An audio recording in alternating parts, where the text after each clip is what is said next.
नमस्ते दोस्तों, आज अपने स्टार्ट करें क्लास 10th का फर्स्ट चैप्टर जिसका नाम है chemical reaction and chemical equation. Chemical reaction का मतलब होता है रासायनिक अभिक्रिया। रासायनिक अभिक्रिया और इक्वेशन का मतलब होता है समीकरण।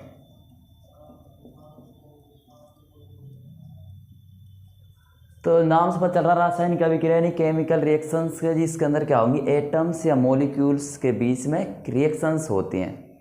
और ये पार्ट आता है अपना साइंस का केमिस्ट्री के अंदर। अब केमिस्ट्री क्या है?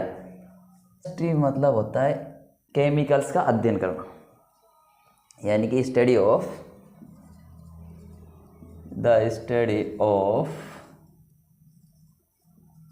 केमिकल्स। लेकिन ये इसकी डेफिनेशन कंप्लीट नहीं है, या फिर बोल सकते हो the study of atoms, molecule and there interaction. Interaction का मतलब होता है इनके बीच परस्पर क्रिया है।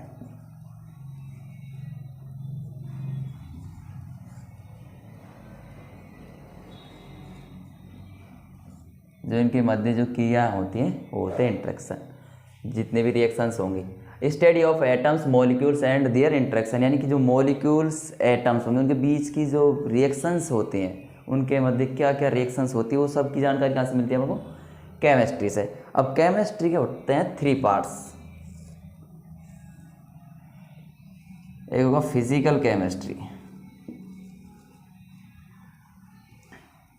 इसके बाद इनऑर्गेनिक और ऑर्गेनिक केमिस्ट्री। फिजिकल केमिस्ट्री के अंदर पढ़ते हैं अपना एटम्स या मॉलिक्यूल्स की फिजिकल प्रॉपर्टीज के बारे में।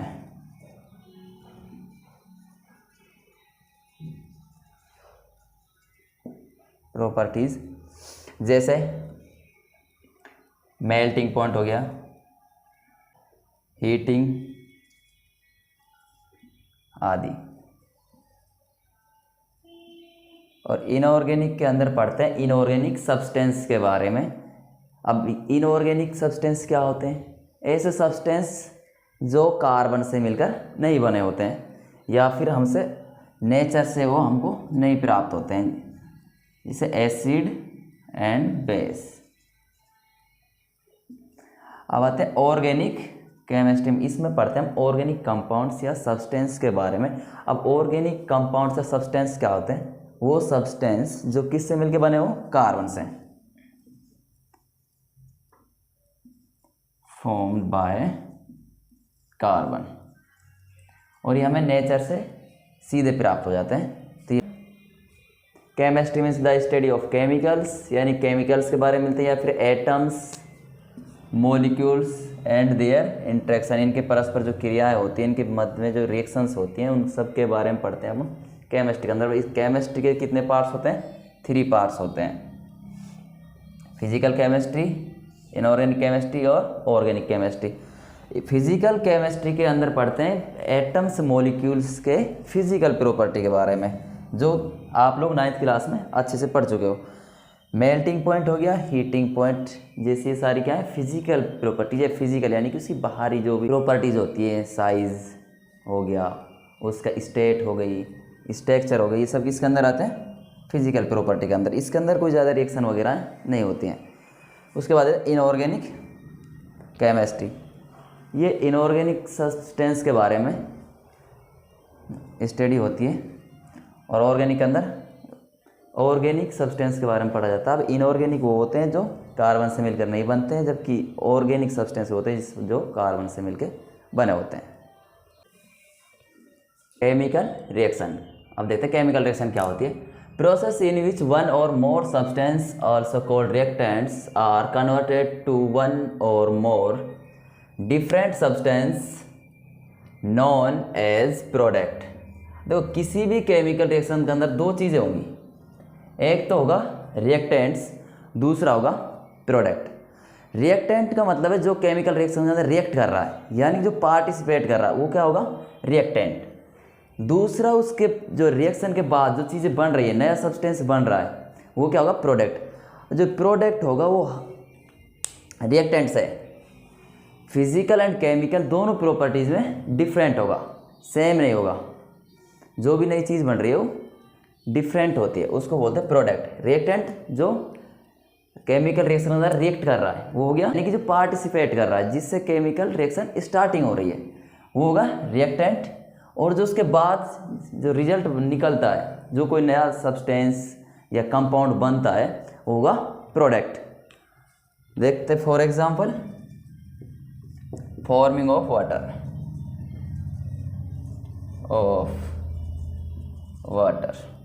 यानी कि जल का बनना। अब इसमें क्या होता है, H हाइड्रोजन हो गया, क्या गैस होती है, प्लस ऑक्सीजन ये भी क्या होती है, गैस होती है, और मिलके क्या बनाते हैं H2O जो क्या होता है, लिक्विड। अब देखो इसकी फिजिकल प्रॉपर्टीज़ भी क्या है, अलग हैं, और केमिकल्स भी। यहाँ पर क्या है, गैस है दोनों रिएक्टेंट, यहाँ पर क्या बन रहा है, प्रोडक्ट लिक्विड। और देखो हाइड्रोजन हमेशा हाइड्रोजन और ऑक्सीजन, कभी भी हाइड्रोजन सिंगल H नहीं आएगा और ऑक्सीजन का O नहीं आएगा, हमेशा किस में आते हैं, ऑक्सीजन O2 के फॉर्म में आएगा, हाइड्रोजन H2 के फॉर्म में आएगा। हाइड्रोजन क्या है, फायर कैच करने का एक गैस होती है, बहुत तेज रिएक्टिव होती है, ठीक है, और ऑक्सीजन करता है इसको जलाने का काम। अब यहाँ पर देखो दोनों क्या है, खतरनाक है, बोले तो हार्मफुल हैं। किसका काम कर रहे हैं, फायर का। और जबकि यहाँ पर क्या कर रहा है, ये फायर को बुझाने का, आग बुझाने का काम कर रहा है। यहाँ पर क्या बन गया, वाटर, और यहाँ पर क्या थे, दोनों गैस। देखो ये जो एरो के चिन्ह से पहले आ रहे हैं, ये क्या हो गए, रिएक्टेंट्स। किस में कन्वर्ट हो रहे हैं, वाटर बन रहा है, तो ये क्या हो गया, प्रोडक्ट। ये होता है केमिकल रिएक्शन के अंदर रिएक्टेंट होते हैं जो रिएक्ट करके नया सब्सटेंस बनाते हैं, उसको बोलते हो प्रोडक्ट। जो रिएक्टेंट से फिजिकली एंड केमिकली क्या होता है, डिफरेंट होता है। ओके, दूसरा देखो बर्निंग ऑफ कोल, यानी कोयले का जलना, बर्निंग ऑफ कोल। देखो अपन कोयला जलाते हो तो उसमें से क्या गैस निकलती है, और वो होती है CO2, और कोल को बोलते हैं कार्बन। क्या होगा, कार्बन। अब कार्बन कैसा होता है, सॉलिड होता है। किसकी प्रेजेंस में जलते हैं, ऑक्सीजन की में। कोई भी सब्सटेंस होगा तो ऑक्सीजन की प्रेजेंस में रिएक्ट करता है, तो हमेशा O2 की फॉर्म आता है। ये भी क्या है, गैस। ये सॉलिड है या गैस है, तो क्या बनाएंगे दोनों, CO2, कार्बन डाइऑक्साइड, जो क्या है, एक गैस है। टेंट मिलकर या रिएक्ट कर नया सब्सटेंस बनाते हैं जिसको बोलते हैं प्रोडक्ट, जो रिएक्टेंट से केमिकली एंड फिजिकली दोनों तरह से डिफरेंट होता है।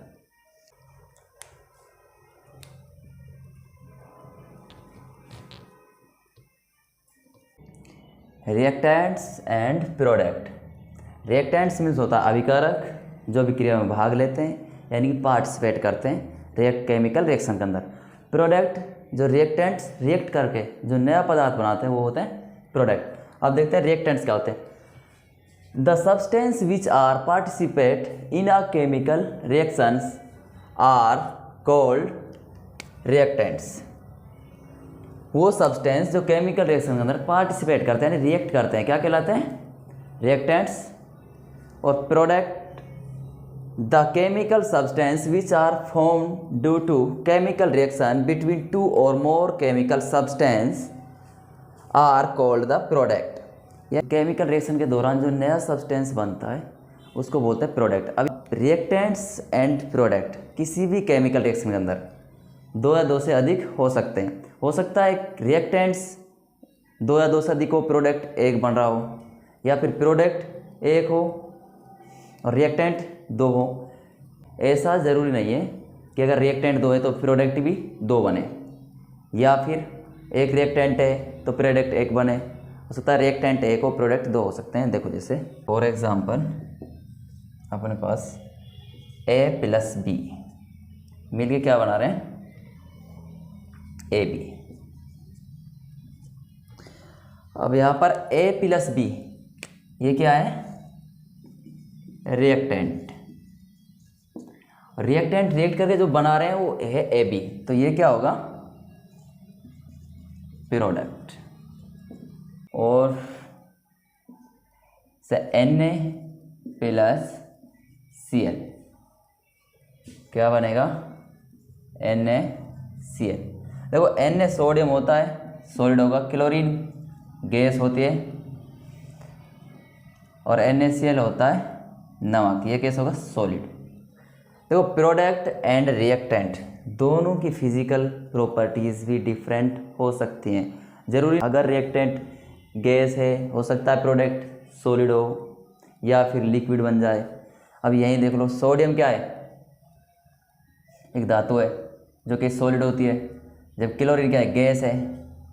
ये सॉलिड है या गैस है, बन क्या रहा है, सॉलिड। इसी तरह H2 + O2 क्या बनाना है, H2O, जो क्या होता है, लिक्विड, और ये दोनों क्या होती हैं, गैस हैं।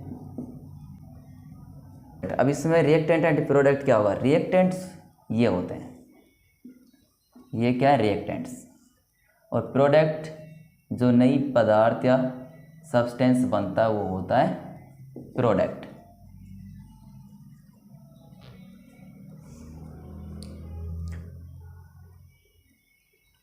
अच्छा एक बात और, जो रिएक्टेंट होते हैं वो हमेशा एरो से पहले या फिर लेफ्ट साइड, केमिकल रिएक्शन के दौरान लेफ्ट साइड लिखे जाते हैं, जबकि प्रोडक्ट होते हैं वो राइट साइड लिखे जाते हैं। यहाँ पर देखो ये क्या प्रोडक्ट है, ये एरो का सीन है, तो इससे लेफ्ट साइड क्या लिखे जा रहे हैं, प्रोडक्ट, रिएक्टेंट, सॉरी रिएक्टेंट्स, और राइट साइड लिखे जाते हैं प्रोडक्ट।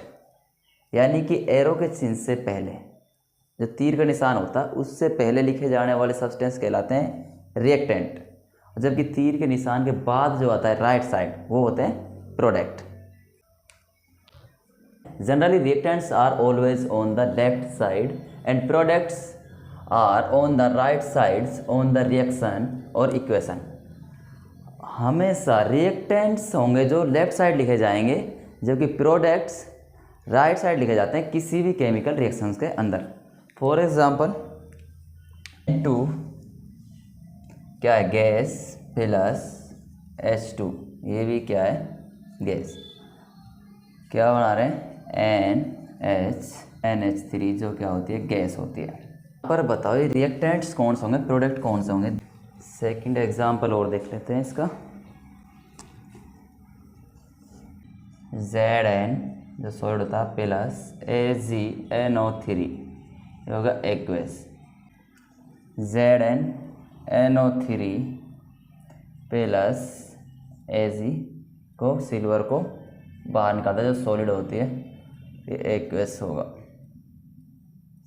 तो इसमें बताओ रिएक्टेंट्स एंड प्रोडक्ट्स कौन कौन से। देखो फर्स्ट एक्शन की बात कर लेते हैं। मैंने बताया था जो रिएक्टेंट्स होंगे वो हमेशा एरो से पहले लिखे जाते हैं लेफ्ट साइड, तो ये क्या होंगे यहाँ पर,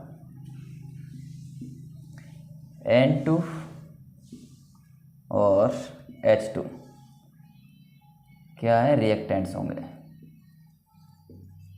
और जबकि NH3 क्या होगा, प्रोडक्ट। सेम इस तरह एरो से पहले लिखे जा रहे हैं, लेफ्ट साइड आ रहे हैं, तो ये क्या हो गए, रिएक्टेंट्स, और एरो के बाद राइट साइड लिखे जा रहे हैं जो वो होंगे product. Study case of magnesium ribbon. When ever magnesium is burned air. Chemistry के अंदर जब भी किसी चीज़ को जलाने की बात होगी तो वहाँ हमेशा ऑक्सीजन के बारे में बोला जाता है कि ऑक्सीजन, किसी भी चीज़ को जलाने के लिए किसका उपयोग होता है, ऑक्सीजन गैस का। तो जब भी कोई भी सब्सटेंस अगर बर्न हो रहा है तो वहाँ पर किसका उपयोग होगा, ऑक्सीजन की प्रेजेंस में होगी। It produce white dazzling flame, ये डेजलिंग का मतलब होता है चमकीला, ठीक है, वाइट चमकीला, a flame Jwala, and a white powder, क्या देता है, वाइट पाउडर, जो क्या होगा MgO, MgO होता है मैग्नीशियम ऑक्साइड, ठीक है। देखो Mg क्या है, मैग्नीशियम, किसके ऊपर से चल रही है, O2 की में, तो क्या बन रहा है, मैग्नीशियम ऑक्साइड। यानी कि जब मैग्नीशियम रिबन को जलाया जाता है तो बनता है मैग्नीशियम ऑक्साइड Mg। ये देता है वाइट पाउडर, जो कैसा होगा, चमकीला होगा। वाइट पाउडर को इस जलाते हैं जब एक चमकीला पाउडर, वाइट पाउडर गिरता है, इसको जलाने पर क्या मिलता है अपन को, एक वाइट पाउडर। अब बताओ वाई मैग्नीशियम रिबन, ये क्वेश्चन आ जाता है कई बार एग्जाम में भी पूछा गया है। Why magnesium ribbon is first rubber with sand paper. अच्छा, किसी को पता हो तो सैंड पेपर किसे कहते हैं, कमेंट बॉक्स में ज़रूर बताएं। Sand paper before burning in air, जिसको पता है कमेंट बॉक्स में एक बार कमेंट करके ज़रूर बताएं कि सैंड पेपर क्या होता है। सैंड पेपर होता है रेगमाल, क्या होता है, रेगमाल। किसी को नहीं पता हो तो जो पंचर लगाते हैं उनके पास होता है रेगमाल, रफ होता है, जिससे क्या है घिसने काम करते हैं, रेगमाल, ठीक है। Sand paper before burning air, magnesium ribbon को बर्न करने से पहले उसको सैंड पेपर से क्यों रफ किया जाता है, रब किया जाता है, क्योंकि देखो मैग्नीशियम रिबन होता है, magnesium metals reacts with O2, किसके साथ रिएक्ट करती है, O2 के, किस पर, एट रूम टेम्परेचर, यानी जो रूम का टेम्परेचर होगा उस पर रिएक्ट कर देती है, क्योंकि रिएक्टिव होती है मैग्नीशियम, तो किससे रिएक्ट करेगी, ऑक्सीजन से रिएक्ट कर जाती है, और क्या बनाती है, मैग्नीशियम ऑक्साइड की एक लेयर चढ़ जाती है इस मेटल्स के ऊपर। So to remove that layer we rub with a sandpaper after this burn smoothly. जलाने से पहले देखो मेटल्स होती है मैग्नीशियम, जो रूम टेम्परेचर पर रिएक्ट कर लेती है किससे, ऑक्सीजन से, और क्या बनाती है, MgO magnesium oxide. Magnesium ribbon है ये, अब रूम के अंदर रखी है, अब रूम के अंदर का ऑक्सीजन भी होगी, कार्बन डाइऑक्साइड भी होगी, और गैसें भी होगी, लेकिन एक मेनली किसके साथ रिएक्ट कर जाती है, ऑक्सीजन के साथ, और इसके ऊपर क्या चढ़ जाती है, इसके ऊपर एक लेयर चढ़ जाती है, पतली सी लेयर, नॉर्मल दिखाई नहीं देती है, लेकिन इसके ऊपर एक लेयर चढ़ जाती है जो किसकी होती है, ऑक्सीजन की। यानी कि ये फिर दोनों मिलकर रिएक्ट कर क्या बनाते हैं, MgO मैग्नीशियम ऑक्साइड। अब उससे को हटाने के लिए इसके ऊपर क्या करते हो अपन, सैंड पेपर से रब करते हो, जिससे क्या उसके बाद ये आफ्टर स्मूथली आसानी से बर्न हो जाता है। तो इसीलिए सो मैग्नीशियम रिबन होगा तो किसके साथ रिएक्ट करेगा, ऑक्सीजन के साथ, क्या बनाएगा, Mg+O, Mg और मैग्नीशियम ऑक्साइड बनाएगा। बट कुछ किताबों में लिखा होता है कि अब रूम के अंदर तो मैग्नीशियम क्या वो ऑक्सीजन गैस भी है, CO2 गैस भी है, और गैसें भी हो सकती है, जो किसके संपर्क में आ रही है, मैग्नीशियम रिबन संपर्क में आ रहा है। तो कुछ में होता है कि कार्बन के साथ, यानी कार्बन डाइऑक्साइड के साथ रिएक्ट कर क्या बनाता है, मैग्नीशियम कार्बोनेट CO2, तो क्या बनाएगा, MgCO3 मैग्नीशियम कार्बोनेट बना लेता है। ये इसकी दो रिएक्शन है। अच्छा, इसमें प्रोडक्ट और रिएक्टेंट कौन कौन से, तो इसमें रिएक्टेंट तो होंगे बेटे, मैंने बताया था एरो से जो पहले यानी लेफ्ट साइड आते हैं वो क्या होंगे, रिएक्टेंट। तो ये क्या होंगे यहाँ पर, रिएक्टेंट, और ये क्या है, product. Characters of chemical reaction, यानी केमिकल रिएक्शन के क्या करैक्टर्स हैं, तो अपन कैसे बता सकते हैं कोई केमिकल रिएक्शन हो रही है या नहीं हो रही है। जैसे कि हम डॉक्टर के पास जाते हैं तो डॉक्टर अपन को देखता है, अगर किसी की तबीयत ख़राब है या फिर फीवर हो रहा है, कोल्ड हो रहा है, ये सब अपन पेशेंट को देखता है तभी पता चलता है उसको। अब अपन को भी ऐसे पता चलेगा कि जब अपन कोई केमिकल रिएक्शन हो रही है तो उसका कैसे पता चला है कि केमिकल रिएक्शन हो रही है या नहीं हो रही है, उसमें क्या प्रोडक्ट बन रहे हैं, क्या रिएक्टेंट बन रहे हैं, क्या चेंजेस आ रहे हैं, वो सब इसके 5 तरीक़ों से बता सकते हैं। फर्स्ट है change in state, chemical reaction दौरान किसी भी सब्सटेंस की स्टेट चेंज हो जाती है। अगर कोई लिक्विड है तो चेंज हो सकता है, गैस में चेंज हो जाए या फिर सॉलिड में, ये चेंज इन स्टेट। उसके बाद है चेंज इन कलर, कलर में भी चेंज आ सकता है। माना तुमने कोई ग्रीन कलर का रिएक्टेंट लिया और रिएक्शन कराई तो हो सकता है उसका कलर ग्रीन से येलो हो जाए। उसके बाद इवोल्यूशन ऑफ गैस, गैस भी रिलीज हो सकती है। उसका चेंज इन टेम्परेचर, अब टेम्परेचर बहुतों को बच्चों को ऐसा लगता है कि टेम्परेचर सिर्फ इंक्रीज होता है, ऐसा नहीं है। टेम्परेचर इंक्रीज हो सकता है और डिक्रीज हो सकता है, यानी टेम्परेचर बढ़ भी सकता है रिएक्शन के दौरान और कम भी हो सकता है। फॉर्मेशन ऑफ प्रेसिपिटेट, अब आप लोगों को शायद प्रेसिपिटेट का मतलब नहीं पता हो, ये सॉलिड सब्सटेंस होता है। सॉलिड सब्सटेंस होता है जो रिएक्शन के दौरान बनता है। देखो एक तो होता है कि आपने पानी लिया और मिट्टी ली, उसको मिलाया तो क्या होता है, वो मिट्टी थोड़ी देर बाद बैठ जाती है, नीचे पेंदे में बैठ जाती है, तो उसको तो बोलते हैं बेटा सस्पेंशन। जबकि ये क्या होता है, प्रेसिपिटेट होता है, ये केमिकल रिएक्शन के दौरान बनता है। तुमने कोई भी चीज़ सॉलिड फॉर्म में नहीं ली, लेकिन जब वो रिएक्शन करता है तो सॉलिड बन जाता है और नीचे बैठ जाता है। ये सॉलिड सब्सटेंस होता है जो केमिकल रिएक्शन के दौरान बनता है, इसको बोलते हैं प्रेसिपिटेट। अब शायद आप लोगों को एक साथ ये चारों पांचों तरीके करैक्टर्स होते हैं, जो 5 करैक्टर्स या 4 करैक्टर्स एक रिएक्शन के अंदर देखने को नहीं मिले, लेकिन अलग अलग रिएक्शन के अंदर 5 तरीके या फिर 4 तो मिल ही जाएंगे। चारों एक ही स्टेट में चेंज हो सकता है, कलर चेंज हो सकता है, गैस रिलीज हो सकती है, दूसरा टेम्परेचर इंक्रीज या डिक्रीज हो सकता है केमिकल रिएक्शन के दौरान, तीसरा प्रेसिपिटेट बन सकता है।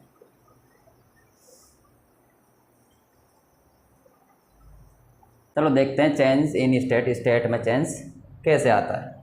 यानी कि आपने कोई चीज़ ली, सॉलिड फॉर्म में रिएक्टेंट लिया, उसने आपको प्रोडक्ट दिया गैस या लिक्विड में। जैसा कि किस में होता है, फॉर्मिंग ऑफ वाटर, जल का बनना, उसमें क्या होता है, लिक्विड फॉर्म होती है, सॉरी गैस फॉर्म होती है, हाइड्रोजन भी और ऑक्सीजन भी, बनता क्या है, लिक्विड। देखते हैं एग्जाम्पल देख लो। स्टेट कैसे है, जब कार्बन मोनोऑक्साइड यानी कि CO की रिएक्ट करवाते हो हाइड्रोजन के साथ, CO क्या गैस है, कार्बन मोनोऑक्साइड, हाइड्रोजन क्या है, गैस होती है, रिएक्ट करवाते तो बनता है CH3OH, जो क्या होता है, एल्कोहल होती है, ये होता है लिक्विड फॉर्म होती है इसकी। तो देखो CO कार्बन मोनोऑक्साइड क्या थी, एक गैस है, हाइड्रोजन भी क्या है, गैस है, लेकिन बन क्या रहा है, प्रोडक्ट में क्या रहा है, लिक्विड। तो इस तरह से इसकी स्टेट चेंज हो सकती है। एग्जांपल देख लो, जब 2H2 रिएक्ट करता है O2 के साथ तो क्या बनता है, H2O, ये क्या है, लिक्विड, ये एल्कोहल है, ये वाटर। ऑक्सीजन क्या है, गैस, हाइड्रोजन क्या है, गैस, यानी गैस से किस में चेंज हो रहा है, लिक्विड में। तो इस तरह की स्टेट चेंज हो सकती है। उसके बाद देखते हैं चेंज इन कलर, एक कलर में किस तरह चेंज आ सकता है। CuSO4 कॉपर सल्फेट होता है, प्लस किससे रिएक्ट करता है, Fe से, आयरन से, copper sulphate,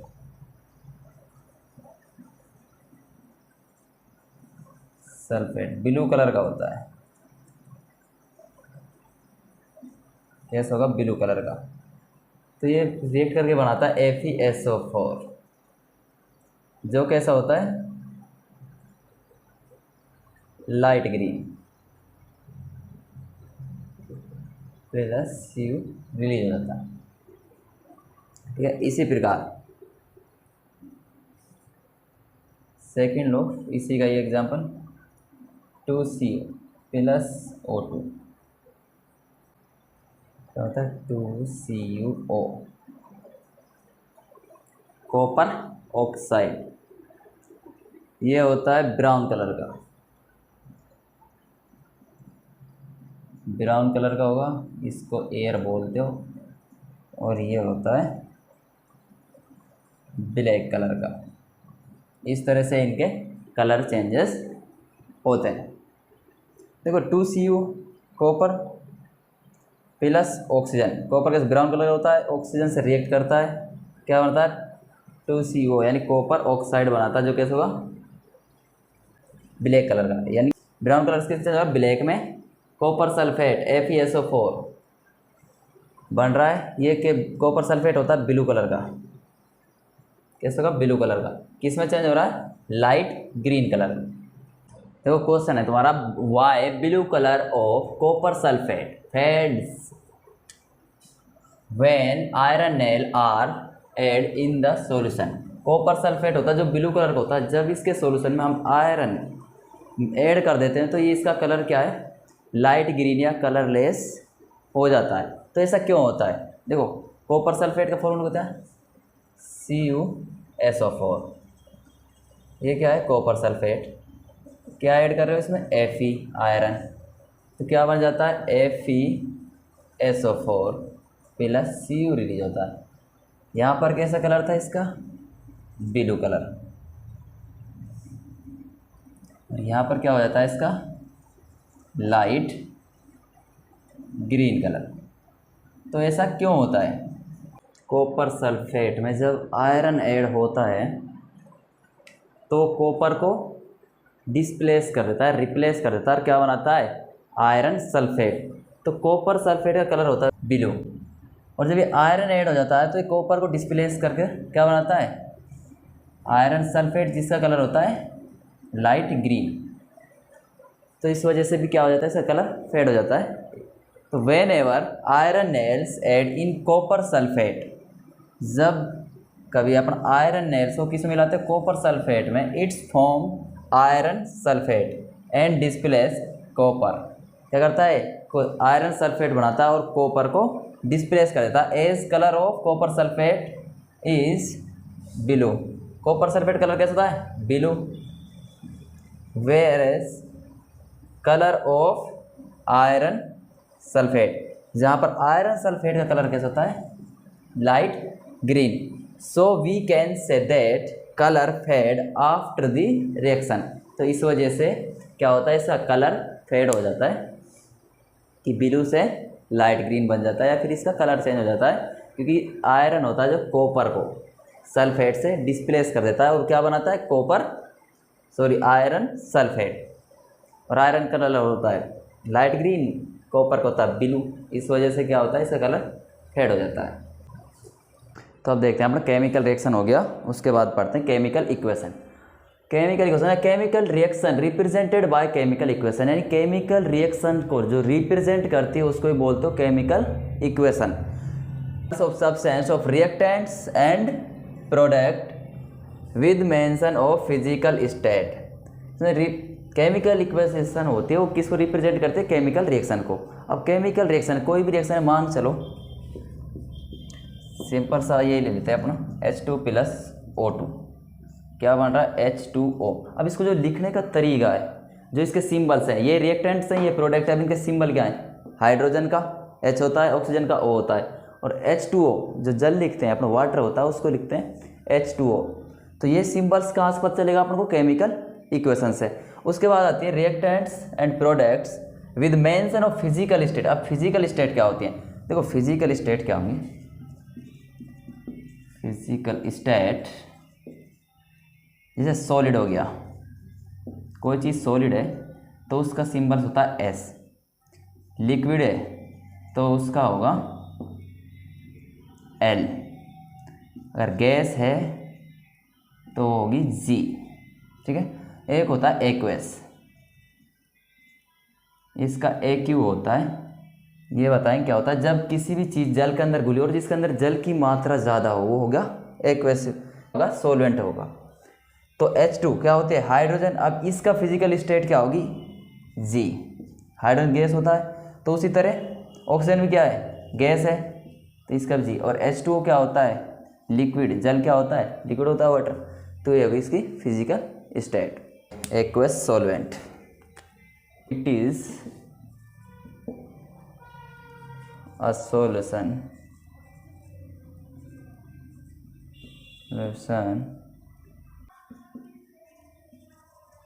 which solvent is water.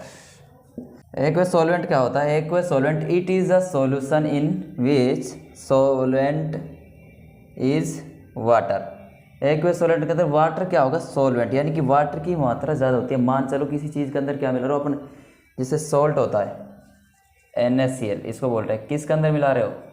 H2O के अंदर। अब जिसका विलियन हो गए, जो इनका दोनों का मिश्रण बनेगा वो कैसा होगा? एक्वस, क्योंकि इसके अंदर क्या है? सॉल्वेंट वाटर ये होता है। जिसके अंदर कोई भी सॉल्यूशन है उसके अंदर अगर अधिक मात्रा में वाटर प्रेजेंट है, यानी कि जल की मात्रा अधिक है, तो ऐसा सॉल्यूशन क्या कहलाएगा? Aqueous solvent. और इसके लिए क्या यूज करते हैं अपन? AQ। ओके।